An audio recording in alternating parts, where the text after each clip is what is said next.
Episode 2 of the Black and White Bistro, where black and white photographers meet.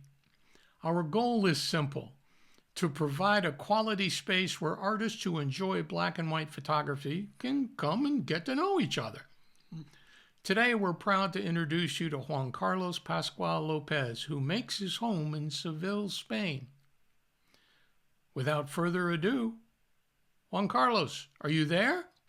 Hola, soy Juan Carlos Pascual, nací en Huelva, en España, pero estoy afincado en Sevilla desde hace más de 40 años. En Vero soy fotógrafo, pero fuera de las redes sociales soy arquitecto de profesión. Comencé con la fotografía de forma consciente sobre los años 80 y el paso definitivo fue en 2007 con mi reflex digital y mi entrada en Flickr en el año 2010. Mi dedicación de forma intensiva al blanco y negro coincide con mi incorporación en Vero en mayo del año pasado, aunque evidentemente con anterioridad ya había hecho fotos monocromáticas. Thank you, Juan Carlos. In the next few minutes, we'll discover 3 of his hand-picked personal favorite images and the story behind each. We'll also hear his answers to 4 questions about black and white photography we've prepared for him. Let's enjoy his first artist-selected image and learn the story behind it in his own words. This was the first photo I uploaded to Vero. It brings together 2 of the elements I like to work with: geometry and architecture with a little bit of atmosphere. It is the entrance canopy to a large exhibition center in Seville made of aluminum foam that reflects the light, creating a special iridescence. The children like to play running around the sign. There is a moment when you're shooting when you know something magical is going to happen. You see the elements, and at a certain moment, your heart races and you shoot. Great photograph. We asked Juan Carlos to tell us about his photography journey and when he decided to focus on black and white photography. Here's what he said. I think I've always had a camera by my side, from the first Kodak Instamatic to my first Nikon reflex camera when I started studying architecture. The arrival of the digital camera was a turning point. From the Sony Mavica, whose memory was a 3.5-inch floppy disk, up to my first Canon EOS 400D DSLR. That brought me back to the path of serious photography. Focusing on black and white is mainly the result of my joining Vero. I realized that there's a world of black and white photographers here, and I feel at home and fit in with them quite well. My photos have what you need for a good black and white picture: control of light, shadow, geometry, textures, and composition. When I started editing with black and white in mind, I realized deep down inside, I've always been a monochrome photographer at heart. We asked him, why does black and white photography appeal to him, and how does he know when he's created a truly special photograph? He said, when you design a building, there's a common thread that runs through each of the elements that forms the whole thing. The story is the building, not the staircase, not the structure, not the facade. Everything has to fit together as a single piece. With photography, it's much the same thing. The message has to be powerful, clear, without distracting elements. By removing color from a photo, the rest of the elements are easier to read, and if you know how to work them well, the result is magical. You go from just having a copy of reality to something totally unique.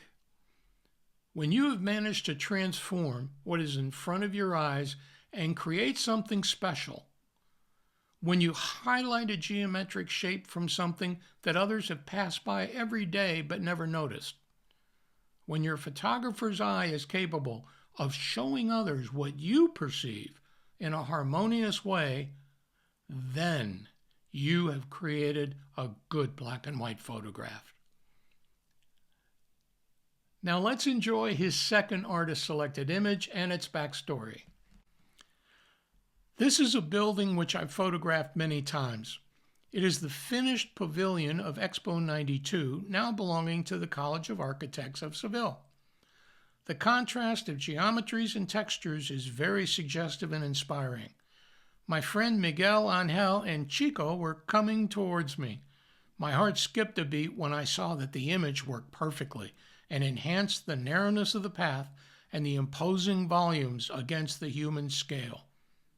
For me, it is a challenge that my black and white photos don't make you feel that you're leaving anything behind, not even the color. Our third question for Juan Carlos is, what have you personally found to be the greatest challenge in shooting black and white, and how did you overcome that challenge? He told us it's very difficult for me to photograph nature. I'm very clumsy with everything that moves. Even landscapes are difficult for me. Lately, I've been focusing on this subject because it's a challenge for me. No answers yet. However, if I do come up with a solution for it, I will let you know. Our final question was, for someone who's decided to begin shooting black and white, what are the two best pieces of advice you can offer? He had a great answer. Start with easily mastered elements, geometries, shadows, textures. Unless you have a camera with a black and white viewfinder, look at color as a transit path to the black and white, thinking about which elements would feature well in a monochrome edit, and make sure to enhance those elements when you're taking the photo. In black and white photography, you have to be very sure about where you're going to take the photo in the editing process. I think it's tremendously important to get all the juice out of the photo. And don't forget, either we edit the photo ourselves or the camera does it for us. I prefer to be the one who says what I want to do with my work. Not Mr. Canon, not Mr. Nikon, not Mr. Leica, not even a smartphone. It's a fundamental point to handle the photo editing program you choose very well. Just like a beautiful woman with her makeup, use it gracefully so it's not noticeable, even if we all know it's there. So learn, practice, persevere, and don't be afraid to make mistakes.